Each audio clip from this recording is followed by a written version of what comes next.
మారు మనసు పశ్చాత్తాపం గురించే ధ్యానం చేస్తున్నాం. ఈరోజు ఇంకొంచెం పశ్చాత్తాపం ఎందుకు అవసరం, ఖచ్చితంగా అవసరమా, ఖచ్చితంగా పశ్చాత్తాపడాలా, ఖచ్చితంగా మారు మనసు పొందాలా అని అంటే, ఒకవేళ మారు మనసు పొందకపోతే వచ్చే దేవుని తీర్పు, వచ్చే నష్టాలు మనం ఈరోజు చూడబోతున్నాం. నిజమైన పశ్చాత్తాపానికి మొట్టమొదటిగా, ఆ తర్వాత పశ్చాత్తాపం పొందకపోతే, మారు మనసు పొందకపోతే వచ్చే నష్టాలను ఈరోజు మనము చూడబోతున్నాం. గత వారము మనము దైవ చిత్తానుసారమైన దుఃఖం అంటే ఏంటి, లోకానుసారమైన దుఃఖం అంటే ఏంటి అనేటువంటి విషయాలు మనం చూసాము. దైవ చిత్తానుసారమైన దుఃఖం రక్షణార్థమైన మారు మనసును కలగజేస్తుంది, లోక సంబంధమైన చిత్తం మరణానికి దారితీస్తుంది అనే విషయాన్ని గత వారం చూసాం. దాని కంటిన్యూషన్గానే మనము ఈరోజు నిజమైన పశ్చాత్తాపానికి లేక మారు మనసుకి ఉండే లక్షణాలను మనం కొన్ని చూడబోతున్నాం. దానికంటే ముందుగా, ఎందుకు మారు మనసు గురించి ఖచ్చితంగా ధ్యానం చేయాలా, ఎందుకు మారు మనసు గురించి తెలుసుకోవాలా అని కనుక ఒకవేళ ఆలోచన చేస్తే, మనము కొత్త నిబంధన ప్రారంభమైన విధానాన్ని కనుక చూస్తే, క్రొత్త నిబంధన అంతా కూడా న్యూ టెస్టిమెంట్ స్టార్టింగ్లో కనుక మనము ఆలోచన చేసినట్లయితే, బాప్తిస్మం ఇచ్చే యోహాను మొదటి ప్రవక్తగా, పాత నిబంధన ఆఖరి ప్రవక్త, కొత్త నిబంధన న్యూ టెస్టిమెంట్ ఫస్ట్ ప్రాఫెట్ లాగా మనకు కనబడతాడనమాట. ఆయన మత్తయి సువార్త 3వ అధ్యాయం 2వ వచనం, పరలోక రాజ్యం సమీపించి ఉన్నది, మారు మనసు పొందండి అని సువార్త ప్రకటించడం ప్రారంభిస్తాడు బాప్తిస్మం ఇచ్చే యోహాను. బాప్తిస్మం ఇచ్చే యోహాను యేసుప్రభు కంటే 6 నెలలు ముందు వచ్చినటువంటి వ్యక్తి, యేసుప్రభు కొరకు మార్గాన్ని సరళం చేయడానికి ప్రత్యేకింపబడినటువంటి వ్యక్తి కనుక ఆయన ఆ విధంగా సువార్త ప్రకటించాడు. తర్వాత మత్తయి సువార్త 4వ అధ్యాయం, ప్రభు అయిన యేసుక్రీస్తు బాప్తిజం తీసుకున్న తర్వాత ఆయన సువార్త ప్రారంభించినప్పుడు ఆయన నోట్లో నుండి వచ్చినటువంటి ఫస్ట్ వర్డ్, పరలోక రాజ్యం సమీపించి ఉన్నది, మారు మనసు పొందుడి అనే మాట ఆయన కూడా సువార్తలో భాగంగా అదే మాటను తెలియజేశాడు. ఆ తర్వాత యేసుప్రభు పరిచర్య చేస్తూ 12 మంది శిష్యులను ఎంచుకొని ఆ 12 మందిని పరిచర్యకు పంపించేటప్పుడు ఏమి ప్రకటించాలో కూడా చెప్పాడు. వాళ్ళు కూడా వెళ్ళి వాళ్ళు కూడా ప్రకటన చేసింది కూడా ఏంటి అని అంటే, మారు మనసు పొంది దేవుని వైపు తిరుగుడి అనే విషయాన్నే వాళ్ళు కూడా ప్రకటన చేశారు. ఆ తర్వాత యేసుప్రభు శిల్వ మరణం పొంది సమాధి చేయబడి 3వ దినమున తిరిగి లేచి ఆరోహణమై వెళ్ళిపోయిన తర్వాత ప్రభు అయిన యేసుక్రీస్తు యొక్క సువార్త పరిచర్య తన శిష్యులైనటువంటి అపోస్తులకు అప్పగింపబడింది. ఆ అపోస్తులు చేసినటువంటి పరిచర్య కూడా మరలా వాళ్ళు ఎట్లా ప్రారంభించారు, అపోస్తుల కార్యం 3వ అధ్యాయము 20వ వచనము, ఆ తర్వాత 6వ అధ్యాయంలో కూడా మనం చూస్తే ఏంటంటే, మారు మనసు పొంది దేవుని వైపు తిరుగుడి అనే మాటను పదే పదే చూస్తామన్నమాట. యేసుప్రభువునందు విశ్వాసం ఉంచడం ఒకవైపు అయితే, మారు మనసు పొందడం ఇంకొక వైపు. అసలు మారు మనసు పొందడము, పశ్చాత్తాపడడం అనేది దేవుని యొక్క కృప లేకపోతే మనము మారు మనసు పొందలేము. అంటే మన హృదయము మార్పు చెందదు. దేవుడు మన హృదయాన్ని మెత్తన చేస్తేనే, మన పాపములను మనం గ్రహిస్తేనే, పాపముల విషయంలో ఏమంటారు, దేవుని ఎదుట ఆయన పరిశుద్ధత వెలుగులో మన పాపాలు కనబడుతున్నప్పుడు, ఆ గిల్టీనెస్ వచ్చినప్పుడే దాన్ని ఒప్పుకోవడానికి ప్రయత్నం చేస్తాం. ఒక వ్యక్తి వాక్యానికి స్పందించేటప్పుడు 2 విధాలుగానే స్పందిస్తారు. ఒకటి, దేవుని యొక్క వాక్యాన్ని విని అంగీకరించడం అన్నా జరగాలి. రెండవది, హృదయాన్ని ఏమంటారు, బండరాయిలాగా చేసుకోవడం, అంటే కఠినపరచుకోవడం అన్నా జరగాలి. మధ్యస్థంగా అంటే ఎవరి హృదయాలు ఉండవు. ఈ 2 విషయాలలోనే మన హృదయాలు ఉంటాయి. ఏంటంటే, ఒకటి, దేవుని యొక్క వాక్యాన్ని అన్నా అంగీకరించాలి, లేకపోతే దాన్ని తిరస్కరించాలి. అంతేగాని మధ్యస్థంగా నమ్మనట్టుగా అట్లా ఉండదన్నమాట. అంటే దేవుని యొక్క వాక్యం మనకు వినబడుతున్నప్పుడు దానికి విధేయత చూపించి, దానిని స్వీకరించి విధేయతతో అంగీకరించినప్పుడు మారు మనసులోనికి వెళ్ళడానికి అవకాశం ఉంటుంది అనే విషయాన్ని మనం మొట్టమొదటిగా గ్రహించాలి. గత వారము మీకు చెప్తూ ఒక మాట మీతోనే అన్నాను. ఆ, ఈ రోజులలో క్రైస్తవ సమాజం, క్రిస్టియన్స్, బార్న్ అగైన్ క్రిస్టియన్స్ కూడా బైబిల్ చదవడం లేదు.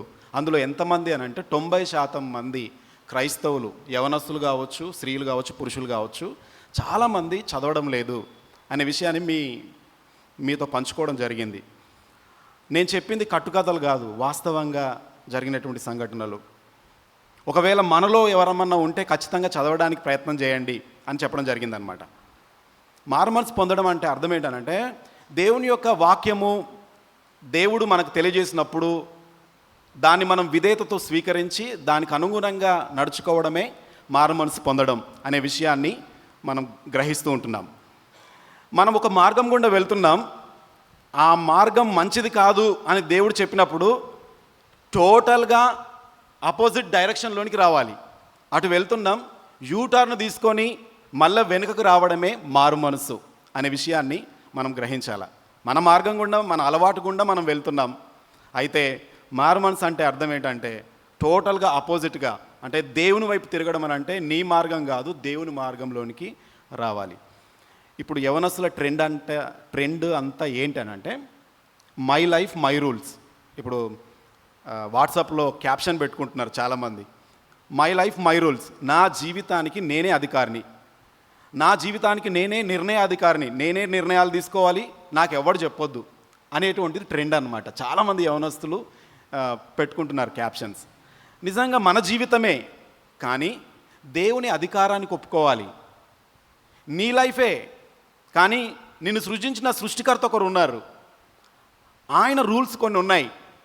ఆయన అధికారానికి మనం ఒప్పుకుంటేనే ఆశీర్వాదకరం. సామెతల గ్రంథం 3వ అధ్యాయంలో, నీ స్వబుద్ధిని ఆధారం చేసుకొనక నీ పూర్ణ హృదయంతో యెహోవా యందు నమ్మకం ఉంచుము, నీ ప్రవర్తన అంతటి యందు ఆయన అధికారమునకు ఒప్పుకొనుము. నీ ప్రవర్తన అంతటి యందు ఆయన అధికారానికి ఒప్పుకొనుము. ఆయన రాజు నీ జీవితంలో. ఆయన అధికారానికి ఒప్పుకుంటే అప్పుడు మన జీవితాలు దీవెనకరంగా, ఆశీర్వాదకరంగా ఉంటాయి. మారుమనసు పొందడం అంటే అదే అన్నమాట. మన జీవితమే, మన లైఫే, కానీ ఆయన రూల్స్లో, ఆయన అధికారం కింద పనిచేయడం అనేటువంటిది చాలా ప్రాముఖ్యమైనటువంటి విషయం అన్నమాట. లేదు, నా జీవితానికి నేనే కింగ్ మేకర్ని, నాకు నచ్చినట్టుగా, నాకు తోచినట్టుగా, నాకు ఇష్టం వచ్చినట్టుగా, నా మనస్సు కోరుకున్నటువంటిది, నా హృదయం కోరుకున్నటువంటిది, నా కళ్ళు ఏం చూస్తాయో అవే, నా యొక్క మనసు ఏది వింటుందో అదే నేను చెయ్యాలని అనుకుంటే దేవుని అధికారాన్ని ధిక్కరించిన వాళ్ళం అవుతాం. కనుక ఆ విధంగా కాకుండా దేవుని యొక్క వాక్యానికి మనము విధేయత చూపించి మనము అంగీకరించేటువంటి విధంగా ఉన్నప్పుడు నిజమైన మారు మనసు, పశ్చాత్తాపంలోనికి రావడానికి అవకాశం ఉంటుందన్నమాట. ఒక దేశపు రాజట పక్క దేశపు రాజుకి ఒక టెస్ట్ పెట్టాడట, ఒక చిన్న టెస్ట్. ఏంటనంటే, నేను కొన్ని వస్తువులు పంపిస్తున్నాను, ఆ వస్తువులను చూసి దాంట్లో ఏది వాల్యుబుల్ థింగ్సో చెప్పాలా, ఏది విలువైన వస్తువో చెప్పాలా అని చెప్పి 3 బొమ్మలను పంపించాడట ఇంకో దేశపు రాజుకి. ఆ రాజు వాటిని తీసుకొని వాళ్ళ మంత్రులను, అక్కడ ఉన్నటువంటి వాళ్ళ దేశంలో ఉన్నటువంటి స్కాలర్స్ని పిలిచి ఈ 3 బొమ్మలలో ఏ బొమ్మ తెలివైనదో చెప్పమని, మనకు టెస్ట్ కనుక ఏం చేస్తారో తెలియదు, అది చేయాలని చెప్పినప్పుడు ఈ మంత్రులందరూ ఆ 3 బొమ్మలను చాలా తీక్షణంగా పరీక్షించారట. సీరియస్గా పరీక్షించి చూస్తే 3 బొమ్మలు సేమ్ ఉన్నాయి, ఏమి తేడాలు లేవు. చూసి ఒక్కొక్కటి పక్కన పెడుతున్నారు. ఒక ఆయన సెకండ్ పర్సన్ తీసుకొని మరలా వాటిని పరీక్షిస్తూ ఉంటే 3 బొమ్మలు సేమ్ ఉన్నాయి, కానీ 3 బొమ్మలకు చెవుల క్రింద రంధ్రాలు ఉన్నట్టుగా గమనించాడు ఆయన. గమనిస్తే ఓకే 3 బొమ్మలకు ఉన్నాయి కదా అని చెప్పేసి వైర్ తీసుకొని ఫస్ట్ బొమ్మను తీసుకొని ఆ చెవి క్రింద ఉన్నటువంటి రంధ్రంలో నుంచి పంపించాడట వైర్.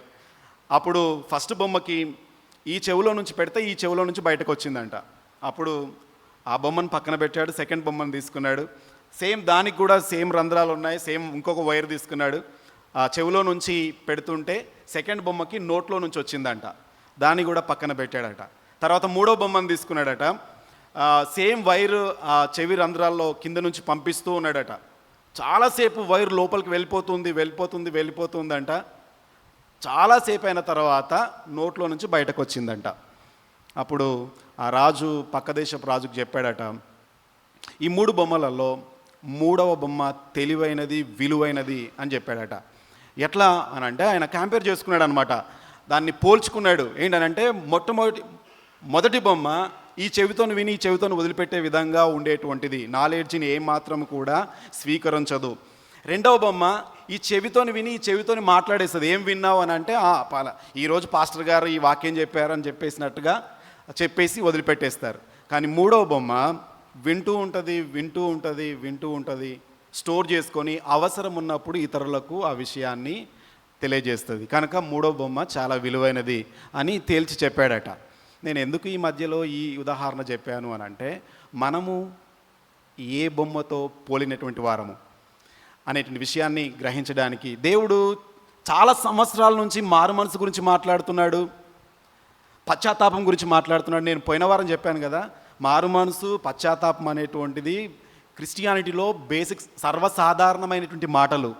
ఒక వ్యక్తి బోర్న్ అగైన్ క్రిస్టియన్ అవుతున్నాడు అని అంటేనే ఆ వ్యక్తికి ఫస్ట్ క్లాస్, అంటే తిరిగి జన్మింపబడినటువంటి వ్యక్తికి ఫస్ట్ బ్యాప్టిజం క్లాసెస్ తీసుకునేటప్పుడే ఏం చెప్తారంటే, మారు మనసు పొందు, నీ పాపాలన్నిటిని ఒప్పుకొని విడిచిపెట్టి ప్రభు అయిన యేసుక్రీస్తు నామందు విశ్వాసం ఉంచు, ఆ తర్వాత బ్యాప్టిజం తీసుకో, పరిశుద్ధాత్మ అనే వరాన్ని పొందుతావు, ఆ తర్వాత దేవుని బిడ్డగా నువ్వు స్వీకరించబడతావు అనేటువంటిది సర్వసాధారణంగా వినబడేటువంటి విషయాలు. ఈ విషయాలను కూడా మనము ఈ చెవితోని విని ఈ చెవితోని విడిచిపెట్టినటువంటి విధంగా ఉంటే, పశ్చాత్తాప పడకపోతే, మారు మనసు పొందకపోతే వచ్చేటువంటి దేవుని యొద్ద నుండి వచ్చేటువంటి తీర్పు చాలా సీరియస్గా ఉంటుంది, చాలా తీవ్రమైనదిగా ఉంటుంది అనే విషయాన్ని మనం గ్రహించాల. నిజంగా పశ్చాత్తాపడి దేవుణ్ణి అంగీకరించినటువంటి ప్రజలు బైబిల్ గ్రంథంలో మనం చూస్తాం.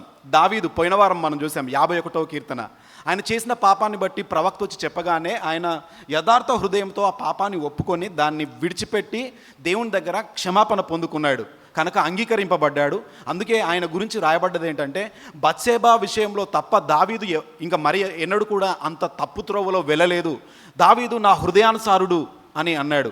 దావీదు యొక్క సింహాసనం మీదనే ప్రభు అయిన యేసుక్రీస్తు రాజ్య పరిపాలన చేయబోతున్నాడు. దావీదుకి ఇచ్చినటువంటి ఆధిక్యత ఎవరికి ఇవ్వలేదు, అంత ఆధిక్యతనిచ్చాడు. ఒక వ్యక్తి తిరిగి జన్మిస్తే లేక ఒక వ్యక్తి మారు మనసు పొంది పశ్చాత్తాపడి తన పాపాన్ని వదిలిపెడితే దేవుడు ఖచ్చితంగా క్షమించడానికి సిద్ధమైన మనసు కలిగినటువంటి వాడు. ఆయన మాత్రమే కాదు, పశ్చాత్తాపడినటువంటి వాళ్ళల్లో ప్రాముఖ్యమైనటువంటి వ్యక్తులలో తప్పిపోయిన కుమారుని యొక్క స్టోరీ మనందరికి తెలుసు. ఆయన తండ్రి దగ్గర తండ్రి ప్రేమను ధిక్కరించి బయటకు వెళ్ళిపోయి తనకి ఇష్టానుసారంగా దుర్వ్యాపారం వలన తనకు ఉన్నటువంటి ఆస్తిని అంతా పాడు చేసుకున్నాడు.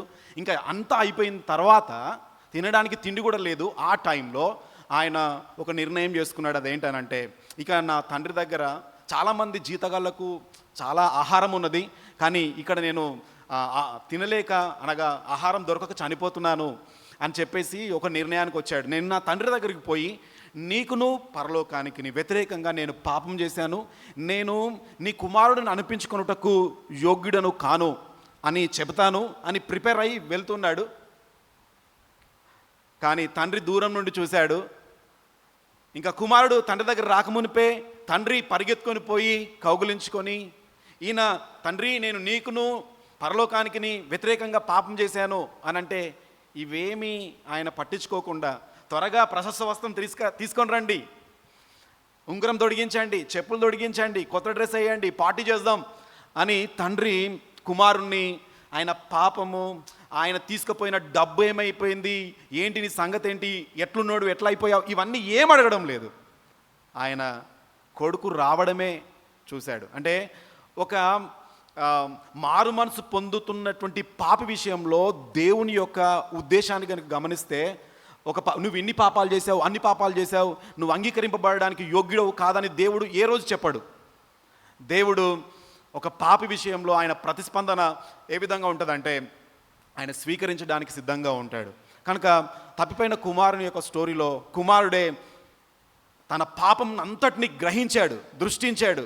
నేను చేసింది పాపం వల్ల ఇంత నష్టం తెచ్చుకున్నాను, ఇక నాకు ఎక్కడ కూడా క్షమాపణ దొరకదు, నాకు ఎక్కడ కూడా కంఫర్ట్ లేదు, కనుక మళ్ళా నా తండ్రి దగ్గరికే వెళ్తానని చెప్పి తండ్రి దగ్గరికి వెళ్ళినప్పుడు తండ్రి ఆయన అంగీకరించినట్టుగా మనం చూస్తుంటున్నాం. తర్వాత యోనా గ్రంథంలో నినేవే పట్టణస్థులు వాళ్ళ కోసం యోనా ప్రవక్తను పంపించాడు. యోనా ప్రవక్త ఫస్ట్ నినేవేకి వెళ్ళమంటే తర్షీషుకు వెళ్ళాడు. వెళ్తే దేవుడు వెళ్ళడానికి ప్రయత్నం చేశాడు, ఇంకా మొత్తం వెళ్ళలేదు. సముద్ర ప్రయాణంలో వెళ్ళాలనుకున్నాడు, కానీ దేవుడు సముద్రం మీద తుఫానును పంపించి ఆయన వెళ్ళకుండా చేసి ఆయన సముద్రంలో పడవేయబడ్డాడు. అప్పుడు ఇదంతా స్టోరీ మన అందరికీ తెలుసు. ఆయన చెప్పినటువంటి సువార్త ఎంత చిన్న సువార్త అంటే, ఇక 40 దినములకు నినేవేకి దుర్గతి వచ్చును అనే ఒక మాట చెప్పడం వల్ల ఆ పట్టణంలో ఉన్న వాళ్ళందరూ కూడా పశ్చాత్తాపడ్డట్టుగా మనము యోనా గ్రంథము 3వ అధ్యాయము 5వ వచనం నుండి 10వ అధ్యాయం వరకు మనం చూస్తాం. రాజు మొదలుకొని చిన్నపిల్లల నుంచి పెద్దవాళ్ళ వరకు వాళ్ళ పశువులు కూడా ఉపవాసం ఉండి వారు దేవుణ్ణి వెతుకుతూ వాళ్ళ చెడు నడతలను మానుకొని దేవుని తట్టు తిరగడం వల్ల దేవుడు వాళ్ళ విషయంలో వాళ్ళకు చేస్తానని చెప్పినటువంటి చెడును చేయకుండా మానుకున్నట్టుగా మనం చూస్తుంటున్నాం. అంటే వాళ్ళు పశ్చాత్తాపడ్డారు, పట్టణం మొత్తం కూడా మార్చబడ్డట్టుగా మనం చూస్తుంటున్నాం. ఆ తర్వాత పేతురు యేసుప్రభు ఎవరో నాకు తెలియదని ముమ్మారు బొంకాడు. ఆ టైంలో కోడి కూయగానే యేసుప్రభు మాటలు గుర్తొచ్చి వెంటనే లోపలికి పోయి ఏడ్చి పశ్చాత్తాపడి మళ్ళా ఆయన మారుమనసు పొందినట్టుగా, ఆయన అంగీకరింపబడినట్టుగా, తర్వాత గొప్ప పరిచర్య చేసినట్టుగా మనం చూస్తుంటాం. ఇవి సరి అయినటువంటి పశ్చాత్తాపాలు. సరికాని పశ్చాత్తాపం మనం పోయిన వారం చూసాం. ఇస్కరియోతు యూదా అలాంటి వాడే, ఏషావు అలాంటి వాడే. వారు సరి అయినటువంటి పశ్చాత్తాపము కలిగి ఉండకుండా తృణీకరింపబడ్డారు. మీకు ఒకటి తెలుసా అండి, ఇస్కరియోతు యూదా గురించి చూస్తే ఆశ్చర్యం అనిపిస్తుంది. యేసు ప్రభు చేసిన ప్రతి మెసేజ్ విన్న వ్యక్తి అంట ఆయన. ప్రతి మెసేజ్ విన్నాడు, యేసు ప్రభుతో నడిచాడు, యేసు ప్రభు చేసినటువంటి ప్రతి ఆశ్చర్య కార్యాలు కనులారా చూశాడు. అలాంటి వ్యక్తి నరకానికి వెళ్ళాడు. ఎంత దౌర్భాగ్యమైనటువంటి పరిస్థితి. మెసేజ్లు వినగానే సరిపోదు, ఆయన భక్తిని ఎట్లా నటించాడో తెలుసా అండి. 3వ వ్యక్తికి తెలియదండి ఆయన సిలువకు అప్పగిస్తాడని. ప్రభు అయిన యేసుక్రీస్తు అన్నాడు, మీలో ఒకడు నన్ను అప్పగించబోతున్నాడు అంటే శిష్యులందరూ కూడా వీడే కావచ్చని ఒక్కరు అనలేదండి. అన్నారండి ఎవరన్నా? వాడు తేడాగా ఉన్నాడు కొంచెం, వాడే కావచ్చు అని ఎవరు అనలేదు. నేనా ప్రభువా అన్నారు. అంటే అతడు భక్తిలో ఎంత నటించి ఉంటాడు. అందరూ 12 మంది శిష్యులలో ఈయన కూడా ఒక శిష్యునిగా భక్తిని, చాలా వేషధారణతో కూడినటువంటి భక్తిని నటించాడు.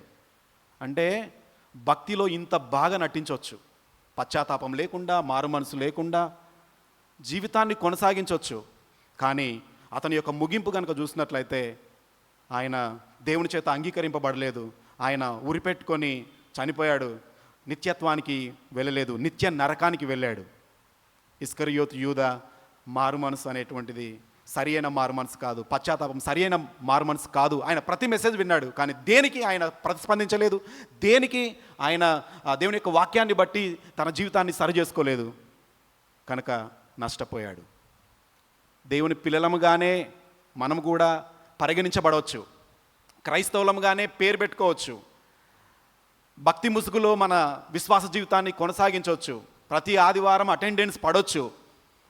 అయినంత మాత్రాన పశ్చాత్తాపం లేకపోతే, మారు మనసు లేకపోతే ఇస్కరియోతు యూదా లాగానే మనం కూడా తృణీకరింపబడినటువంటి స్థితులకు వెళ్ళిపోతాం. కనుక జాగ్రత్త.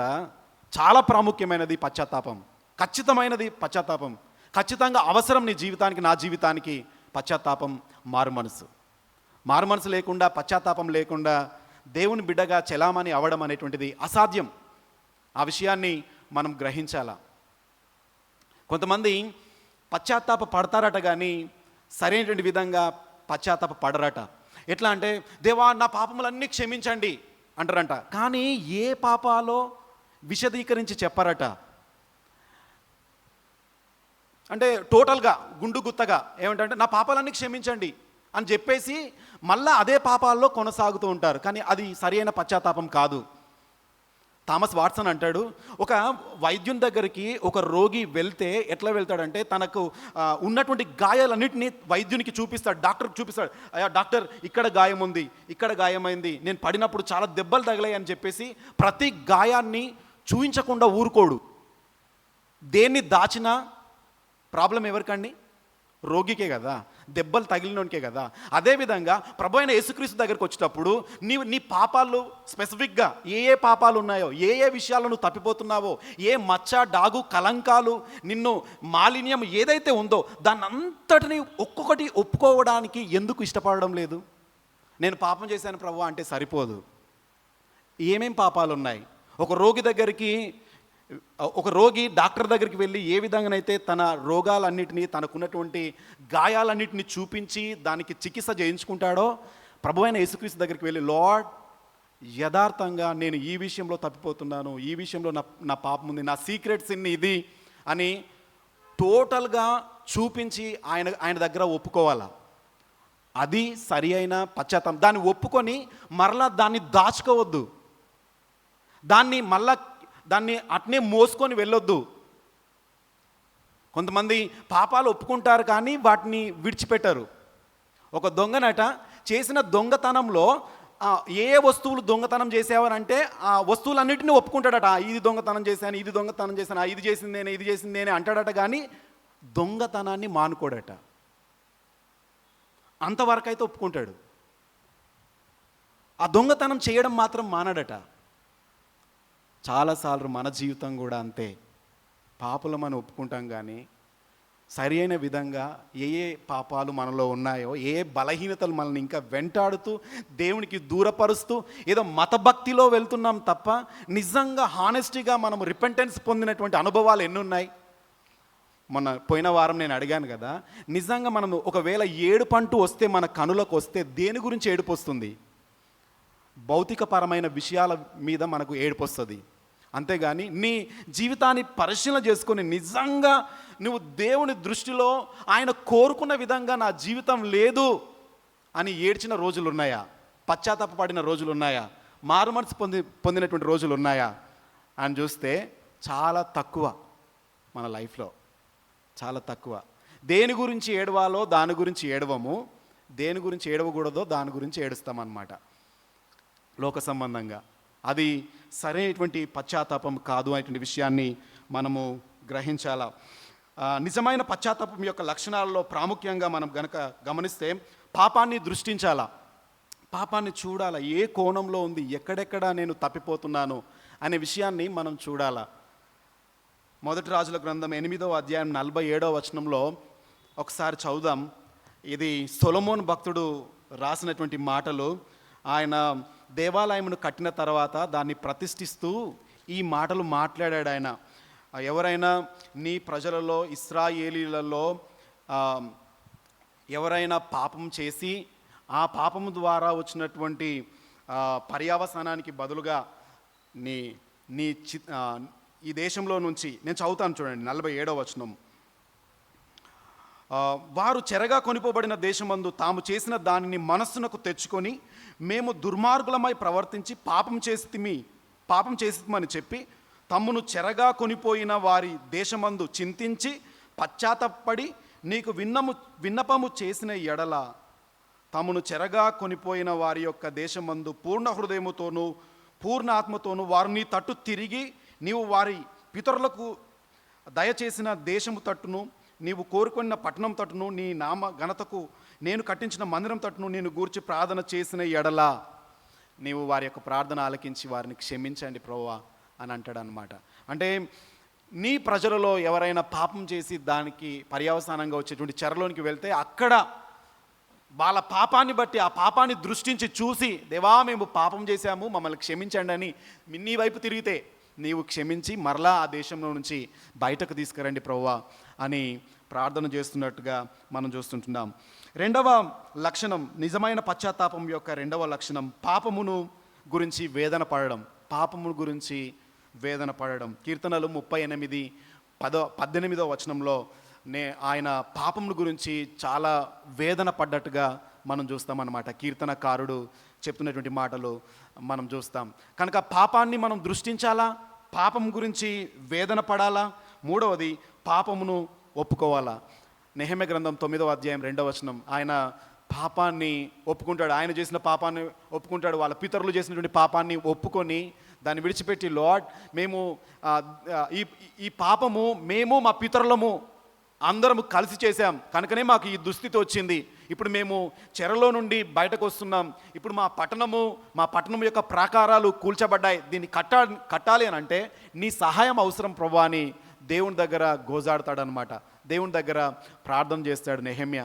ఎజ్రా కూడా ఆ విధంగానే ప్రార్థన చేశాడు. మేము పాపం చేసి తిమ్మి అనే మాట ఆయన కూడా తెలియజేస్తూ ఉంటాడు. 4వ లక్షణం పాపం గురించి సిగ్గుపడడం. మనం చేసినటువంటి పాపాన్ని బట్టి సిగ్గుపడడం. ఎజ్రా గ్రంథం 9వ అధ్యాయం 6వ వచనంలో ఆయన అంటాడు, మీ ఎదుట మేము చేసినటువంటి పాపాలను బట్టి నేను సిగ్గునొంది కిన్నుడనై ఉన్నాను అనే మాట ఎజ్రా అంటాడనమాట. అక్కడ జరిగినటువంటి పాపాన్ని బట్టి, అంటే మనం పాపాన్ని బట్టి సిగ్గుపడడం నిజమైన పశ్చాత్తాపం యొక్క లక్షణాలలో ప్రాముఖ్యమైనటువంటిది. 5వ లక్షణం పాపమును ద్వేషించడం. చాలాసార్లు పాపాలను ఒప్పుకుంటాం కానీ కొన్ని పాపాలను విడిచిపెట్టకుండా లోపల పాపాన్ని ప్రేమిస్తూనే ఉంటాం. అది కూడా సరి అయిన పశ్చాత్తాపం కాదు. పాపాన్ని సంపూర్ణంగా ద్వేషించాలి. ఒక భక్తుడు ఏమంటాడంటే, కుష్టు వ్యాధిని ఏ విధంగానైతే ద్వేషిస్తామో అంతగా ద్వేషించాలి అని అంటాడు. పాపం యొక్క పర్యవసానము మనకు అర్థమవుతే దానివల్ల వచ్చేటువంటి శిక్ష మనకు అర్థమైతే దానిని ద్వేషించడానికి ఇష్టపడతాం. 6వ లక్షణం పాపము నుండి తిరుగుట. మనము ఆ పాపం నుండి సంపూర్ణంగా దేవుని వైపు తిరగాలన్నది దేవుని యొక్క ఉద్దేశమై ఉంటున్నది. కనుక నిజమైన పశ్చాత్తాపము అని అంటే ఒకేసారి దేవా నేను పాపిని, నా పాపాలన్నీ క్షమించమని చెప్పడం కాదు. పాపాన్ని దృష్టించి, పాపం గురించి వేదన పడి, పాపాన్ని ఒప్పుకొని, పాపాన్ని విడిచిపెట్టి, పాపం విషయంలో సిగ్గుపడి, ఆ పాపము ద్వారా వచ్చేటువంటి ఆ శిక్ష ఏదైతే ఉందో దాని అంతటి నుండి బయటపడడానికి దేవుని వైపు తిరగడం అనేటువంటిది చాలా ప్రాముఖ్యమైనటువంటిది. ఇది సరి అయిన నిజమైన పశ్చాత్తాపానికి ఉండేటువంటి లక్షణాలు. ఇప్పుడు మనము ఆఖరిగా పశ్చాత్తాప పడకపోతే కలిగే నష్టాలేంటో మనం చూద్దాం. ఒకవేళ మనము మారుమనసు, దేవుడు చాలాసార్లు మాట్లాడుతుంటాడు మనతోటి. ప్రతి ఆదివారం మాట్లాడతాడు, ప్రతిరోజు మనము వాక్యాన్ని చదివేటప్పుడు కూడా మాట్లాడుతున్నప్పుడు వాక్యానికి అనుగుణంగా మన జీవితాన్ని జీవించకపోతే, ఇంతకుముందు మనం పాడిన పాట ఎంత శ్రేష్టమైన పాట అంటే, యేసు వలె నన్ను మార్చునట్టే. వచ్చిన ప్రతీది కూడా దేవుడు పాజిటివ్గా చేసి మనల్ని ఆయన వలె మార్చడానికి ఆ పరిస్థితులన్నిటినీ సమకూరుస్తున్నాడని అర్థం. ఎందుకు మనము ఈ లోకంలో దేవుడు ఇంకా ఎందుకు ఉంచుతున్నాడు మనల్ని అని అంటే, మనం ఆయన స్వరూపంలోనికి మార్చబడాలి. మారు మనసు అంటే అర్థం ఏంటి? రూపాంతరపరచబడడం అంటే అర్థం ఏంటి అని అంటే, ఆయన స్వరూపంలోనికి మార్చబడాలి. అసలు ప్రభువైన యేసుక్రీస్తు ఎందుకోసం ఈ లోకానికి వచ్చాడు అని అంటే, ఒక భక్తుడు ఈ విధంగా అన్నాడు, మనలను ఆయనలాగా మార్చడానికి ఆయన మనలాగా మారాడు. ఈ విషయాన్ని మనం గ్రహించాలా. ఏ స్వరూపాన్ని అయితే ఏదేని తోటలో కోల్పోయామో మానవుడు, ఆ స్వరూపాన్ని మరలా ఇవ్వడానికి ఆయన మనలాగా మారి, అంటే ఆత్మస్వరూపుడుగా ఉన్నటువంటి దేవుడు, ఎవరు సమీపింపరాని తేజస్సులో నివాసం చేసేటువంటి పరిశుద్ధుడైనటువంటి దేవుడు, ఆయన తను తాను మోడిఫై చేసుకున్నాడు. ఒక మానవునిలాగా, ఒక సాధారణమైనటువంటి మనిషిలాగా ఈ లోకానికి దిగి వచ్చాడు. ఎందుకు అని అంటే, మనల్ని ఆయనలాగా మార్చడానికి. ఆయన ఉద్దేశమే అది. ఆ విషయాన్ని మనం గ్రహించాలా. ఒకవేళ మారు మనసు పొందకపోతే వచ్చేటువంటి నష్టాలు ఏంటి అని కనుక ఒకవేళ మనం ఆలోచన చేస్తే, ఒకసారి ఒక రెఫరెన్స్ చదువుదాం చూడండి. లూకాసు వార్త 13వ అధ్యాయము 3వ వచనంలో ఈ విధంగా ప్రభువైన యేసుక్రీస్తే చెప్పాడు, కారని మీతో చెప్తున్నాను, మీరు మారు మనసు పొందని ఎడల మీరందరూ అలాగే నశింతురు. మరియు సిలోయములోని గోపురం పడి చచ్చిన ఆ 18 మంది యెరూషలేములో కాపురం ఉన్న వారందరికంటే అపరాధాలను తలంచున్నారా? కారని మీతో చెప్తున్నాను, మీరు మారు మనసు పొందని ఎడల మీరందరూ అలాగే నశింతురు అని అంటున్నాడు. ఒకవేళ మారు మనసు పొందకపోతే నశించిపోతారు అనే విషయాన్ని తెలియజేస్తూ ఉంటున్నాడు. మనం ఏమనుకుంటామంటే, ఆపదలలో పడ్డవాళ్ళు, సమస్యలలో ఉన్నోళ్ళు చాలా పాపులు కనుక వాళ్ళకి అది జరిగింది అని అనుకుంటాం. యేసుప్రభు చెప్తున్నాడు, ఇవి ఎవరో చెప్పినటువంటి మాటలు కాదు. వాళ్ళందరూ గోపురము కూలి ఇంతమంది చనిపోయారు కదా, వాళ్ళందరూ చనిపోయింది వాళ్ళు పాపం చేసినందుకని కాదు, మారు మనసు పొందకపోతే మీరు కూడా అలాగే నశిస్తారు అనే విషయాన్ని గుర్తు చేస్తూ ఉంటున్నాడు. ఇక మనము ప్రకటన గ్రంథంలోనికి వద్దాం. ప్రకటన గ్రంథంలో 7 సంఘాలకు ఉద్దేశించి, 7 చర్చెస్ ఉద్దేశించి ప్రభు అయిన యేసుక్రీస్తు యోహాను భక్తుని ద్వారా లెటర్స్ రాయించాడు. ఆ సంఘాలను కనుక చూసినట్లయితే ఎఫెసు సంఘము, తర్వాత మనము ఒక్కసారి చూద్దాం, చూడండి. ప్రకటన గ్రంథం 2వ అధ్యాయము 7 సంఘాలకు ఆయన యేసు ప్రభు లెటర్స్ రాస్తాడు. ఆ లెటర్స్ అన్నిట్లలో 5 సంఘాలకు మాత్రమే మారు మనసు పొందుము, నీ మీద తప్పొకటి మోపవలసినది అని చెప్తాడు. 2 సంఘాలకు మాత్రమే మారు మనసు పొందుము అనేటువంటి హెచ్చరిక ఉండదు. ఆ 2 సంఘాలు ఏవేవి అని కనుక మనం చూసినట్లయితే స్ముర్నా సంఘము, ఫిలదెల్ఫియా సంఘము. ఈ 2 సంఘాలకు మాత్రమే నీ మీద తప్పు మోపబడి ఉన్నది, నువ్వు మారు మనసు పొందాల్సిందే అనే మాటలు, హెచ్చరికలు ఈ 2 సంఘాలకు మాత్రమే ఉండవు. మిగతా 5 సంఘాలతో దేవుడు మాట్లాడేటప్పుడు నువ్వు ఖచ్చితంగా మారు మనసు పొందాల్సిందే, నీ మీద తప్పొకటి మోపవలసి ఉన్నది అని చెప్పి తప్పు మోపి మారు మనసు పొందుము అనే హెచ్చరికలను వారికి ఇస్తాడు. చూద్దాం, చూడండి. ప్రకటన గ్రంథము 2వ అధ్యాయము నేను 4వ వచనం నుండి చదువుతున్నాను. అయినను మొదట నీకుండిన ప్రేమను నీ వదులుతావని నేను నీ మీద తప్పు ఒకటి మోపవలసి ఉన్నది. నీవు ఏ స్థితిలో నుండి పడితేవో అది జ్ఞాపకం చేసుకొని మారు మనసు పొంది ఆ మొదటి క్రియలను చేయుము. అట్లు చేసి నీవు మారు మనసు పొందితేనే సరి, లేని ఎడల నేను నీ యొద్దకు వచ్చి నీ దీపస్తంభమును దాని చోట నుండి తీసివేతును అని అన్నాడండి. ఒక సంఘంతో చెప్తున్నాడు. చాలాసార్లు మారు మనసు అంటే ఏమనుకుంటారంటే జీవితంలో ఒకసారి పొందేటువంటి ఈవెంట్ అని అనుకుంటారు. కానీ ఒకసారి జరిగేది కాదు. ప్రతి దినము దేవుని యొక్క సన్నిధానంలో మన జీవితాన్ని పరిశీలన చేసుకొనుచు మారు మనసు పొందాలా, దేవుని వాక్యానికి అనుగుణంగా నా జీవితం ఉందా లేదా అనే విషయాన్ని ఆలోచన చేస్తూ మారు మనసు పొందాలా. అందుకే ఈ సంఘానికి చెప్తున్నాడు, నీ మీద ఒకటి తప్పు ఒకటి మోపవలసి ఉన్నది. ఫస్ట్ నీ క్రియలు, నీ సహనం నేను ఎరుగుదును, నువ్వు చాలా బాగున్నావు, నా గురించి కష్టపడి అలసిపోలేదు నువ్వు, కానీ నీ మీద ఒకటి తప్పు ఒకటి మోపవలసి ఉన్నది. ఏంటంటే మొదటి ప్రేమను నువ్వు వదిలితివని నీ మీద తప్పు ఒకటి మోపవలసి ఉన్నది అనే మాటను తెలియజేస్తూ ఉంటున్నాడు. చెప్పి మారు మనసు పొందితేనే సరి, లేకపోతే నేను నీ వద్దకు వచ్చి నీ దీపస్తంభాన్ని దాని చోటు నుండి తీసివేస్తాను. అంటే అర్థం ఏంటండి? దీపస్తంభాన్ని తీసేస్తా అంటే నీ జీవితం ఎంత దౌర్భాగ్యకరంగా మారిపోతుందో ఒక్కసారి ఆలోచన చేయి. మారు మనసు పొందితేనే సరి, ఖచ్చితంగా మారు మనసు పొందాలంటున్నాడు, లేకపోతే దీపస్తంభాన్ని దాని చోట నుండి తీసేస్తాను అన్నాడు. తర్వాత ఇంకో సంఘం దగ్గరికి వద్దాం, చూడండి.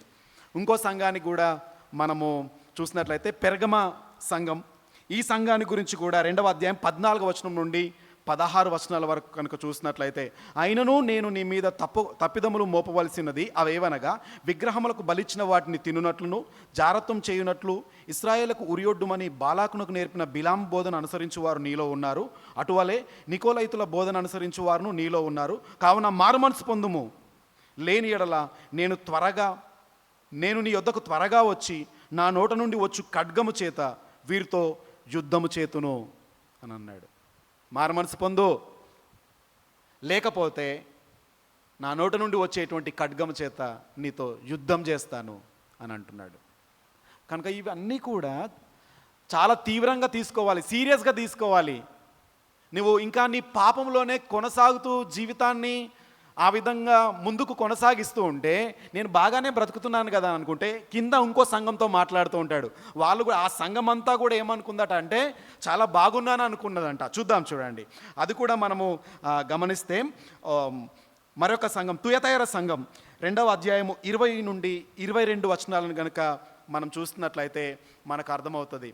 అయినను నీ మీద తప్పొకటి మోపవలసి ఉన్నది, ఏమనగా తాను ప్రవక్తినని చెప్పుకొనుచున్న యజబేలను స్త్రీని నీవు ఉండనిచ్చుచున్నావు. జారత్వం చేయుటకు విగ్రహములకు బలిచ్చిన వాటిని తినుటకును అది నా దాసులకు బోధించుచు వారిని మోసపరుచున్నది. మారు మనసు పొందుటకు నేను దానికి సమయం ఇచ్చితిని కానీ అది తన జారత్వమును విడిచిపెట్టి మారు మనసు పొందనొల్లదు. ఇదిగో నేను దాన్ని మంచం పట్టించి దాంతో కూడా వ్యభిచరించు వారి దాని క్రియల విషయమై మారు మనసు పొందితేనే కానీ వారిని బహు శ్రమల పాలు చేతును, దాని పిల్లలను నిశ్చయముగా చంపెదను అని అంటున్నాడు. మారు మనసు పొందితేనే సరి, లేకపోతే నేను దానిని మంచం పట్టిస్తాను అని అంటున్నాడు. దానిని నేను బహు శ్రమల పాలు చేస్తాను అని అంటున్నాడు. దాని పిల్లలను చంపెదను అని అంటున్నాడు. ఎంత సీరియస్ మాటలో తెలుసా ఇవి? రిపెంటెన్స్ అనేటువంటిది చాలా ప్రాముఖ్యమైనది మన జీవితంలో. మారు మనసు పొందకపోతే జరిగే నష్టం, వచ్చే దేవుని తీర్పు,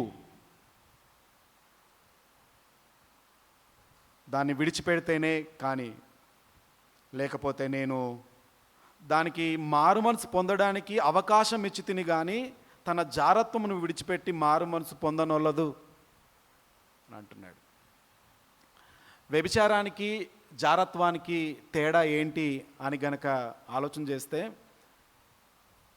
వివాహం కాకుండానే చేసేటువంటి పాపక్రియలు జారత్వం అని అంటారు. వివాహం అయిన తర్వాత కూడా చేసేటువంటి పాపాన్ని, శారీరకంగా చేసేటువంటి పాపాన్ని వ్యభిచారం అని అంటారు. ఇది ఎప్పుడు జరిగినా పాపమే. దాని విషయంలో ప్రభువైన యేసుక్రీస్తు చాలా స్పష్టంగా చెప్పాడు. పోయిన వారం కూడా గుర్తు చేశాను. నరహత్య చేయడం అని అంటే కేవలము ఒక వ్యక్తిని చంపడమే కాదు, నీ సహోదరుని ద్రోహి అని పిలిస్తే నరహత్య చేసిన వానితో సమానం, దాని విషయంలో కూడా నేను తీర్పు తీరుస్తాను అని అన్నాడు. ఒక వ్యక్తితో వ్యభిచరించడమే కాదు, ఒక వ్యక్తిని మోహపు చూపుతో చూడడమే పాపము, దాని విషయంలో కూడా నేను తీర్పు తీరుస్తాను అని అన్నాడు. మనము పాపం విషయంలో ఎట్లుంటామనంటే, పాపము బయటపడి ఒకరి చేత నేరారోపణ చేయబడి బయటపడిన తర్వాత, అప్పుడు పాపము నిరూపింపబడిన తర్వాతనే మనం ఒప్పుకోవడానికి ప్రయత్నం చేస్తాం. కానీ దేవుడు ఎక్కడ చూస్తున్నాడు ప్యూరిటీని అని కనుక చూసినట్లయితే, ఆయన అంతరంగంలో నీతిని కోరేటువంటి వాడు. ఆయన నీ హృదయ అంతరంగాలను పరిశీలన చేసేటువంటి వాడు. కనుక నీ హృదయంలో ఉన్నటువంటి పాపాన్ని బట్టి, నీ ఆలోచనను బట్టే తీర్పు తీరుస్తాడు దేవుడు. మనం ఏమనుకుంటామంటే, పాపం చేసిన తర్వాత నేను చాలా సీక్రెట్గా ఉంటాను, నేను చాలా జాగ్రత్త పరుణ్ణి, నేను ఎవరికి దొరకను, నన్ను కనిపెట్టడం ఎవరి తరం కాదు అని మనం అనుకుంటాం. కానీ ప్రతీది దేవుడు చూస్తున్నాడు. సృష్టింపబడిన సృష్టంలో ఏది కూడా ఆయన కనబడకుండా లేదు. ఒక వచనాన్ని ఖచ్చితంగా చదవాలి ఈ సందర్భంగా. హెబ్రీలకు రాసిన పత్రిక, దేవుని దృష్టికి సృష్టింపబడినటువంటి సృష్టంలో ఏది కూడా కనబడకుండా ఉండదు అనే మాటను మనం చూస్తామన్నమాట.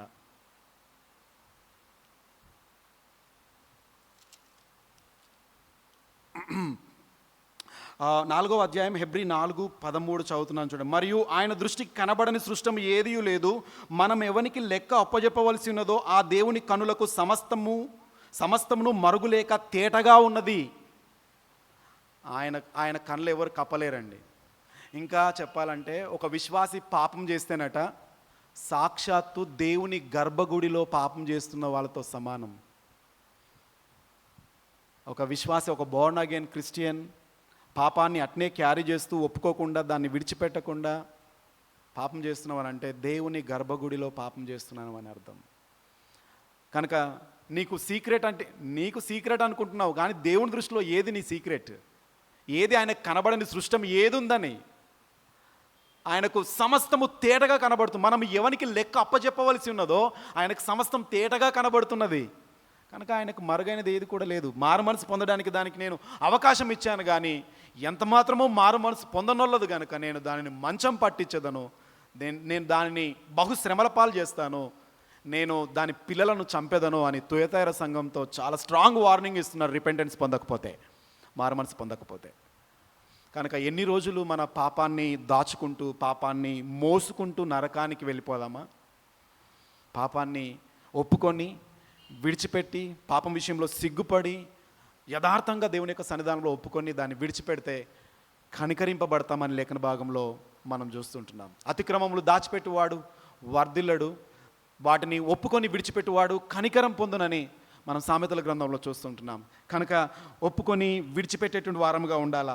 మరొక సంఘం గురించి చూద్దాం. 3వ అధ్యాయము 1-3 సార్దీస్ సంఘంతో దేవుడు తెలియజేసినటువంటి మాటలు గనక మనం చూసినట్లయితే, జీవించున్నవన్న పేరు మాత్రం ఉన్నది కానీ నీవు మృతుడవే, నీ క్రియలు నా ఎదుట సంపూర్ణమైనవిగా కనబడలేదు గనక జాగరూకుడవై చావనై ఉన్న మిగిలిన వాటిని బలపరచుము. నీవెలాగ ఉపదేశం పొందుతావో ఎలాగూ వింటివో జ్ఞాపకం చేసుకొని దాన్ని గైకొనుచు మారుమనసు పొందుము. నీవు జాగరూకుడవై ఉండని ఎడల నేను దొంగవలే వచ్చేదను, ఏ గడియను నీ మీదికి వచ్చేదనో నీకు తెలియదు అనే మాట తెలియజేస్తూ ఉంటున్నాడు. అంటే ఈ వచనాలన్నీ కూడా ఈ 5 సంఘాలకు స్ట్రాంగ్ వార్నింగ్స్ అన్నమాట. నువ్వు మారు మనసు పొందితేనే సరే అనే మాటలు చెప్తున్నాడు. నీ హృదయాన్ని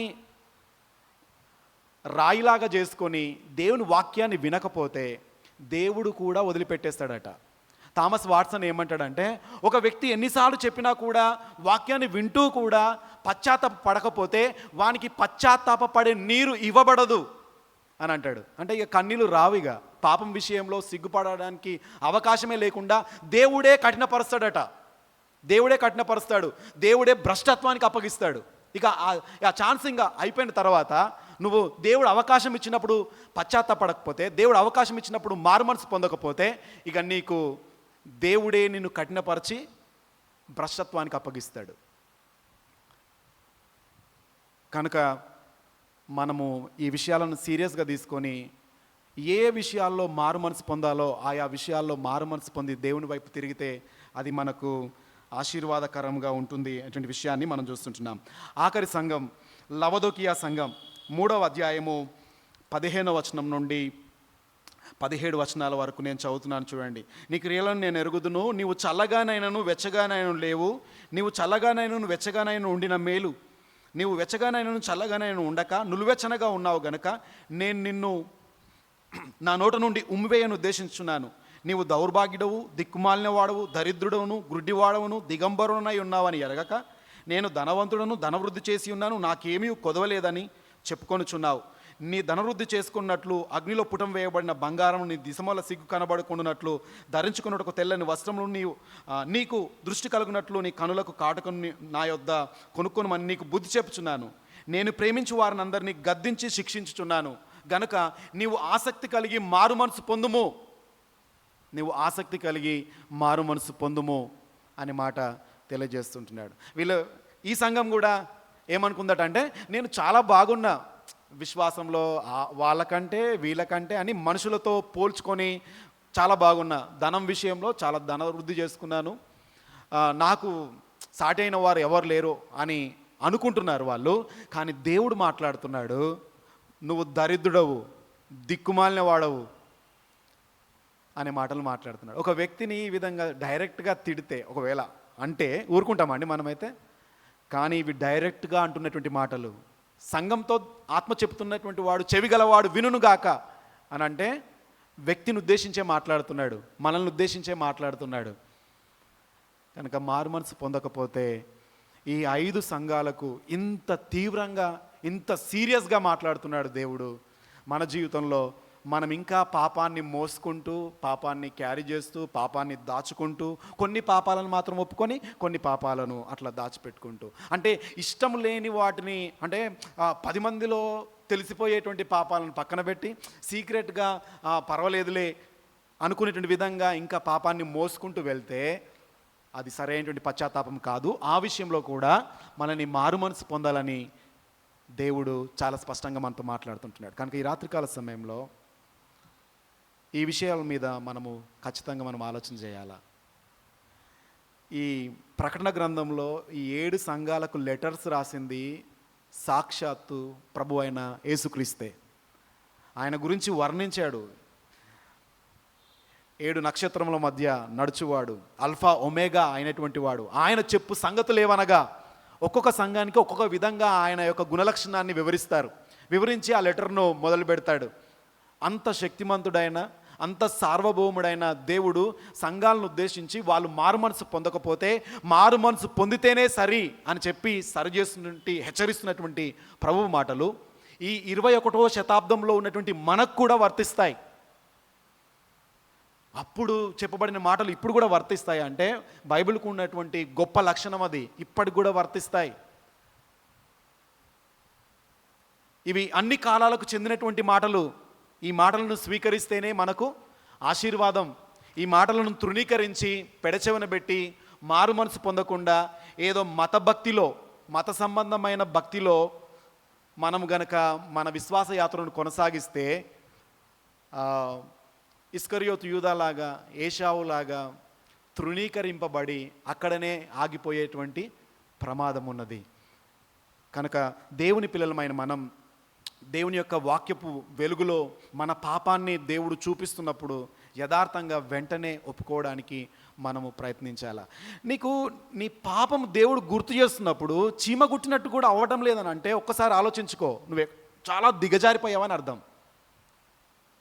అందరూ చేస్తున్నారు కదా పాపం, టేక్ ఇట్ ఈస్గా జరుగుతున్నటువంటిది కదా, ఇది చేయని వాళ్ళు ఎవరున్నారని చెప్పి సమర్థించుకుంటున్నావు అనుకోండి, నీ పాపం విషయంలో నువ్వు తప్పిపోతున్నావని అర్థం. నువ్వు చాలా చాలా దిగజారిపోయావని అర్థం. లేకపోతే చిన్న పాపమైనా కూడా ఏదో మోయలేని భారాన్ని మోస్తున్నట్టుగా బాధగా అనిపిస్తుందని అంటే నువ్వు రైట్ వేలో ఉన్నావని అర్థం. చిన్న తప్పిదం మాట్లాడగానే, చిన్న అబద్ధం మాట్లాడగానే నీ మనస్సాక్షి నిన్ను హెచ్చరిస్తూ అయ్యో నువ్వు తప్పు మాట్లాడావని చెప్పి నిన్ను హెచ్చరిస్తుంది అనుకోండి, నువ్వు రైట్ వేలో ఉన్నావని అర్థం. అబద్ధాలు వరదల్లా రోజుకు 100 కొద్ది మాట్లాడుతున్నా కూడా నీ మనస్సాక్షి ఏం మాట్లాడతలేదు అనుకోండి, పోనీ బయట వాళ్ళన్నా నీకు చెప్తున్నారు అనుకోండి, చెప్పినా కూడా నువ్వు వాటిని పట్టించుకోవడం లేదనుకోండి, అవి చిన్నగా అబద్ధాలే అంటున్నాను. మిగతా నీ బలహీనతలు ఏవైనా కావచ్చు, నువ్వు ఏ విషయంలో శోధింపబడతావో ఆ విషయాలలో దేవుడు నీకు గుర్తు చేస్తున్నప్పుడు నీవు దానికి ప్రతిస్పందనగా వెంటనే ఆ పాపాన్ని విడిచిపెట్టి వెళ్ళకపోతే నువ్వు చాలా డేంజర్లో ఉన్నావని అర్థం.